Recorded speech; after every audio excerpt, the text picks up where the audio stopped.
Un parlement flambant neuf, mais vide d'un bon tiers de députés. Alors que l'opposition continue son boycott plus de 2 mois après sa percée électorale, les hommes du parti au pouvoir gèrent les affaires courantes. Yara Suos vient d'être élu, il incarne parfaitement la génération montante du Parti du peuple cambodgien.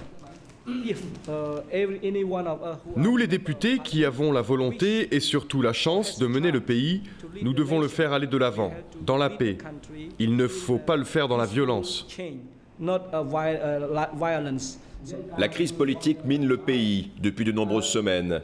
Mais ce jour-là, dans tout le Cambodge, c'est la pause, le jour des morts. Un moment de recueillement général. Comme tous les Cambodgiens, Yara, le jeune loup du parti au pouvoir, se rend à la pagode, à la campagne avec sa famille. Aujourd'hui, on ne devrait pas parler politique, théoriquement. Vous voyez ces affiches de campagne, on ne les a pas enlevées. Mais c'est notre parti qui a construit cette route avec l'argent que nous avons trouvé grâce à un fonds communautaire. La pancarte de l'opposition laisse à penser que c'est elle qui a construit cette route. Mais c'est faux. Le député Yara a tout pour plaire.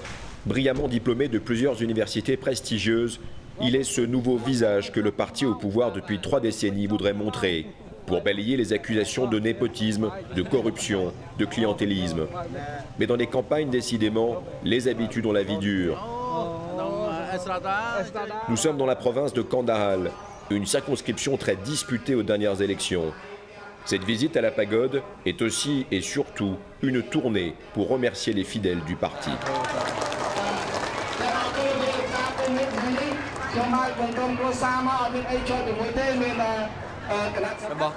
L'opposition, tout ce qu'elle a fait, c'est de faire des promesses impossibles à tenir, comme celle d'augmenter le salaire des ouvriers. C'était juste des mensonges pour gagner des voix.